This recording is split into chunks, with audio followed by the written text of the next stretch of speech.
But yeah, my perspective on that is, can it be altered? If your life will reoccur again, if you were reincarnated again, would you want that?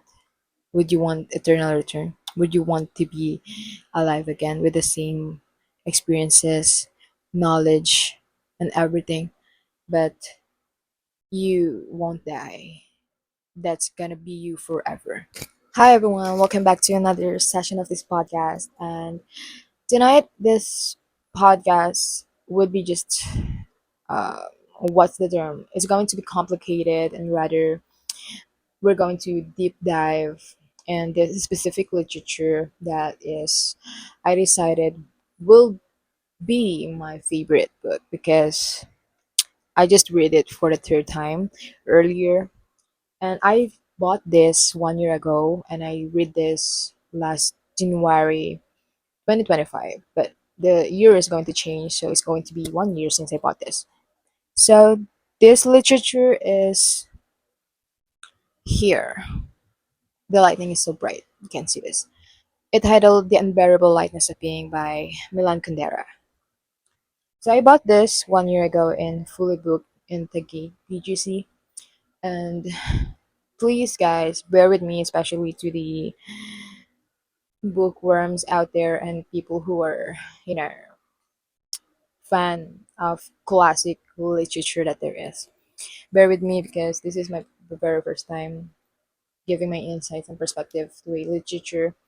But I'm not going to critique that literature. I'm just going to give my insights.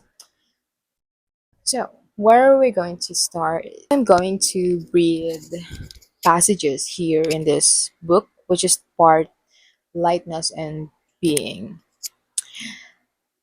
Milan Kundera wrote first and foremost here about the idea of eternal return, which Nietzsche proposed as his philosophical idea. Reading. So let's read this. The idea of eternal return is a mysterious one, and Nietzsche has often perplexed other philosophers with it. To think that everything recurs as we once experienced it, and that the recurrence itself recurs ad infinitum. What does this mad myth signify? And also, Milan Kundera wrote here, which it has transition and the here in this part. Will the war between two African kingdoms in the 14th century itself be altered if it recurs again and again in eternal return? So, the eternal return. I'm going to flash here the definition of that, but I'm not knowledgeable about it because as I deep dive on that earlier, the eternal return was proposed an idea by Nietzsche, the philosopher, his philosophy idea, and there's this book that he also write about the Thus Spoke Zarathustra something. So I'm going to also read about it and buy that book so I get the deep insight on it. Because believe that the unbearable lightness of being and that book by Nietzsche is correlated with each other. So let's go back in this passage. Will the war between two African kingdoms in the 14th century itself be altered?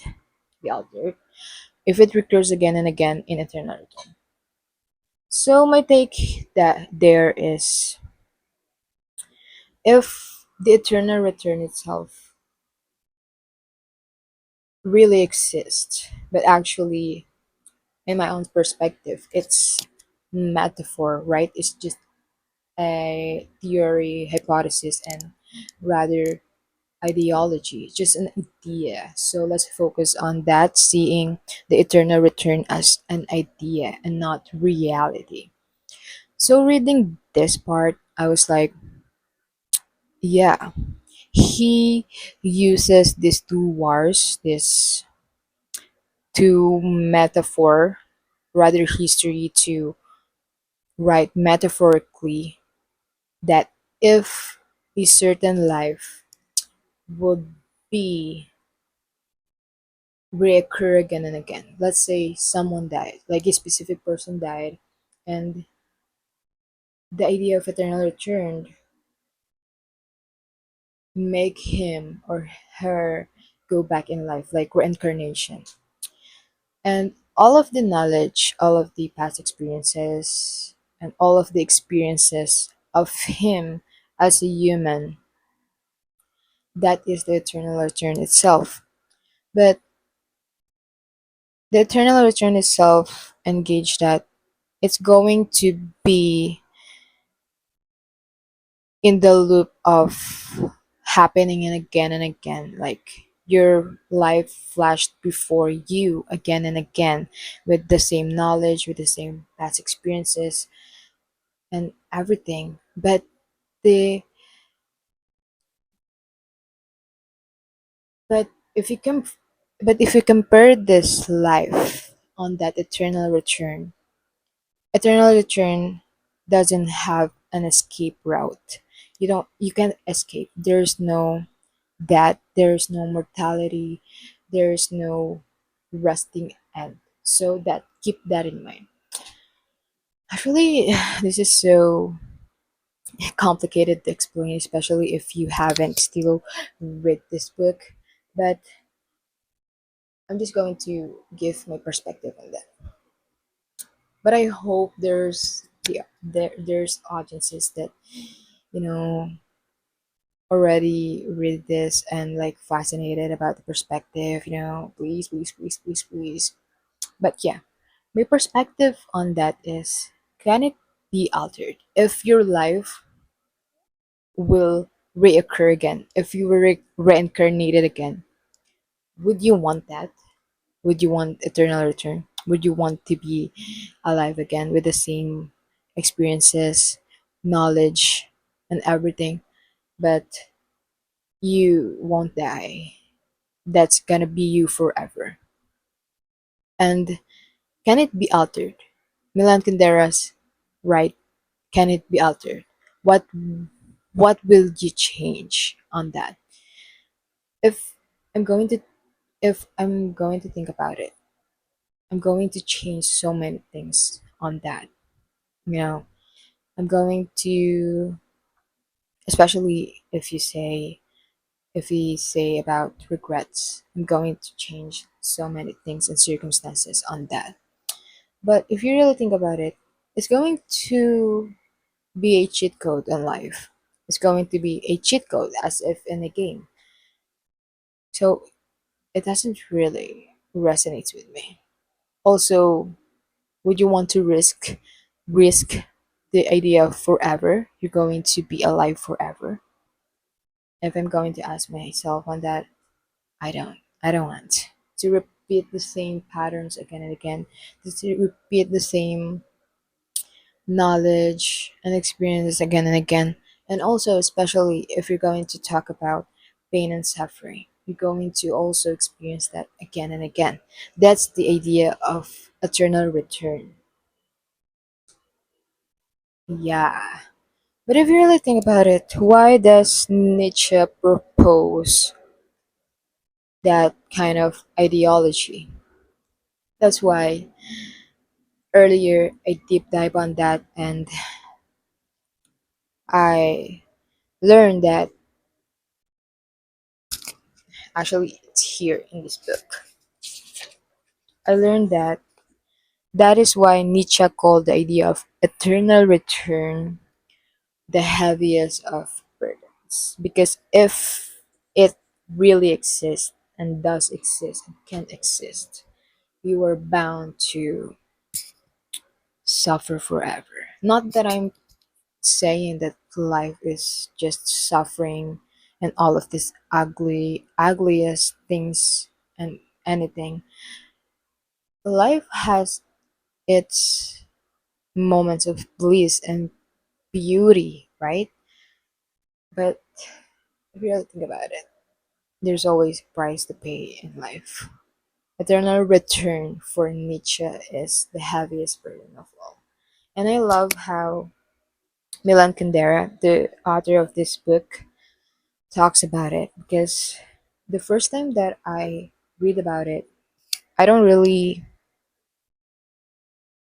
take notice of what is eternal return and who is Nietzsche, and I just noticed it earlier. Give more insights about this book, especially the part one of this.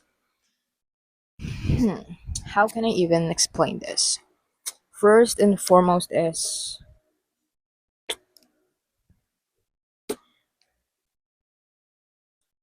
just earlier while thinking and before clicking this video, I just came to the realization that Milan Kundera also revolves and write the idea that do you want your life repeat itself before your eyes?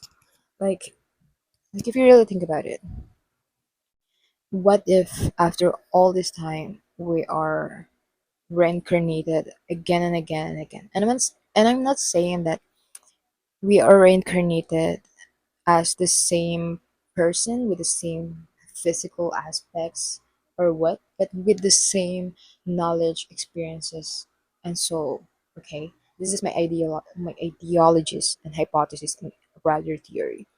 What if we are we are living the same exact life as in the past life? There is a lot of ideas and hypotheses about it.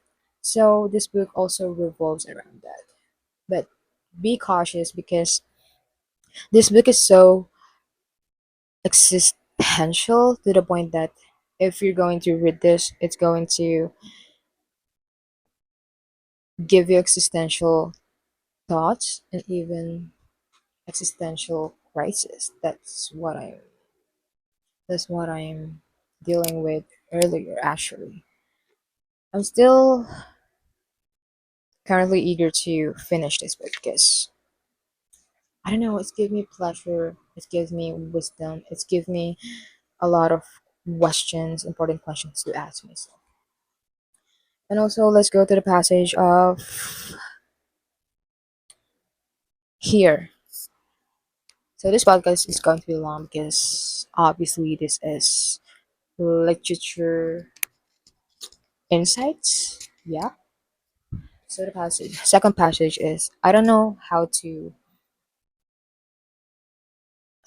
pronounce the name, but it is spelled like this. I'm going to flash the screen. So, yeah. Parmenid, sorry if I pronounce it wrong, but posed this very question in the 6th century before Christ. He saw the world divided into pairs of opposites: light and darkness, fineness, coarseness, warmth and cold, being and non being. One half of the opposition he called positive, which is the positive for him is light, fineness, warmth, and being. And the other negative for him is the things that he don't describe. So we might find this division into positive and negative poles childishly simple except for one difficulty. And Milan Kundera questioned here in this book that which one is positive, weight or weight or lightness. And my take on that is obviously I wrote here because it has the question of which one is positive, weight or lightness. So actually, if you're looking about it, if weight, they they are metaphorically describing the responsibilities. Like for example, if you get to a relationship, yes, there is pleasure and reward system, and also companionship, which is you're going to quote as a positive, right? But if that certain relationship is going to be realistic, serious rather, you're going to say it's heavy. So now it's going to portray with weight. And what I'm talking about is, what about lightness? So lightness here in this book also talks about, and Milan Kundera often examples characters that has no responsibilities and has freedom, but also the lack of freedom and purpose, or rather responsibility, contributes also to the fact that it is lightness, that their life has no meaning if you don't commit to any purpose or responsibilities that there is. So, if you really think about it, if someone asks you, and rather this book asks you, which one is positive, weight or lightness? My answer here is depends on the perspective of a person that is in that certain or specific circumstance, or rather, everything that you commit to has its own weight and also has its own lightness, if you get what I mean.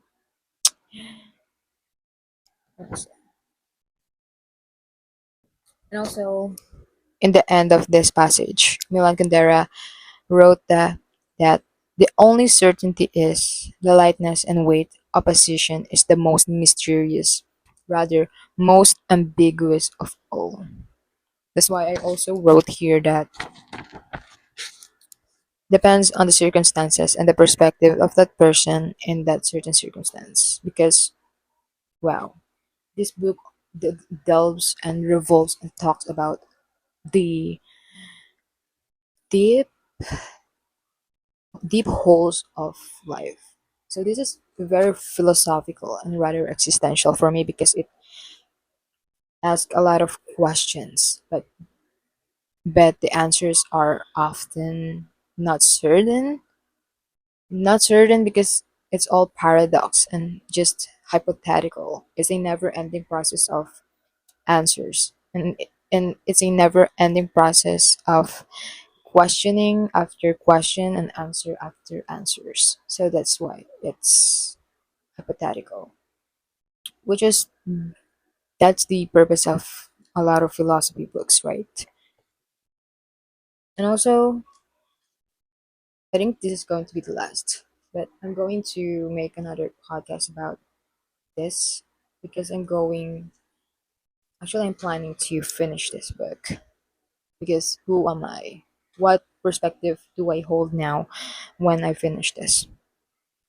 And this book also, Milan Kundera, it often highlights in social media people posting about the quotes that it revolves around the idea of, because this is our only life, and Milan Kundera itself answer with certainty that the eternal return doesn't actually exist and just an idea of Nietzsche, philosopher. For him, I once again going to say that the eternal return does not recur and that is not real. Okay? Keep that in mind. So he also proposed here, right here, that because it is our first time living here and this is our only life, we don't know what to do in a certain circumstances, or rather if we are stuck on choosing two decisions. But often, and also me, I often being hard on myself, especially if I'm going to choose a specific decisions for my life. But because of this book, it always comforts me to the fact and thought that this is your only life. This is your first time living. That is why you can't be hard on yourself for thinking hard or thinking a lot of what's going to be a good or bad decisions of, or what will your life will be if you choose this specific decisions or over this decision. So the point is you can be hard on yourself because this is your first life, which is I love about this book. It revolves around it. It also revolves around the idea of eternal return doesn't exist, and which is my perspective about eternal return is Nietzsche proposed that kind of philosophical idea because if okay, I am going to say to people that the, there's this philosophical idea that you can live forever. You have immortality, but you're going to live the exact same life that you have in the past. But the difference of that is you don't have an escape route. You can't die. You are immortal. You will live forever the exact same way that you live your life in the past. So if that person says that no, I don't want to live like that because there's no end, there's no resting place, there's no escape route, and that, and like for example, I say no, I don't want to live like that, and on that specific answer that you have, you were proposing that, oh, now you were accepting that you were mortal, that you need a resting place, that you wanted to rest sooner, not now, okay? But are you all are getting me? The point is, you are answering to that question by saying no. And the definition of your no is that you are now finally accepting that you are mortal. You are finally accepting your mortality. That someday you're going to die. You know? So by reading the surface level of the idea of eternal return by Nietzsche, I was like, what is he trying to say in this idea? But my question answers itself, which is its main purpose is to you or a specific individual accept that there is mortality and there is no eternal return and there is no immortality. There is no forever. And you can't cheat code your life. You can't reverse it. You can't change it. You can't you can't be alive again and change the things that you regret or repeat all of the things that is pleasurable for you or bring you happiness or bliss. It's because he proposed that earlier. The camera was cut off, but yeah, life goes on. So earlier I was explaining the my perspective on the eternal return and Nietzsche ideology on that. But this last part of this podcast is going to be my perspective on why this classic really resonates with me. First and foremost, because, yeah, as I said earlier, it revolves around us having this one and only life and also being hard on yourself and pressuring yourself on thinking what is right and wrong decisions is irrational and rather not beneficial for us humans. Which is, Milan Kundera introduces us that kind of idea that it's irrational for us to be hard on ourselves. Also, I remember that there is this kind of somewhere that I read about that there is no right or wrong decisions, but just your perspective on the outcome of the certain decisions that you chose. Because Milan Kundera also introduces and depicts here characters with different outcomes altogether and characters who regrets their decisions and questioning what if they take this other decision. Yeah. And also especially that I'm still a graduate student, it really resonates with me because in the sense of, especially if I'm thinking about what decisions should I make, because we only have one life and this is our only life. If this is our only life and we're just starting. We have no past basis or comparisons, right? And also, it's hard to choose if you wanted to be intentional or rather impulsive, because I strongly believe that there's a lot of people who, if they're going to read this, have a different perspective on that. To the idea that what if your life is just one and this is it? You're going to be impulsive or if you're going to be intentional about it. So it still depends on people. It also strike me as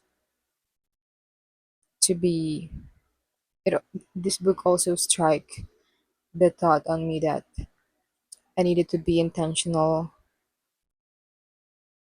on every decisions that I'm going to make, because I have this perspective that life is fleeting, that time is fleeting, and we needed to be intentional with whatever that we wanted to do. Like, for example, intentional in building relationships, intentional in creating something, intentional on saying words or even thinking ideas about ourselves, intentional in a sense of, is it going to bring you peace, please, or are you going to hurt people per se? And yeah, I hope I explain that clearly.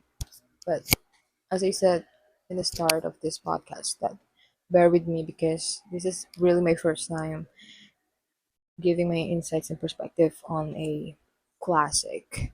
That's why I still can't grasp and comprehend clearly what I wanted to say.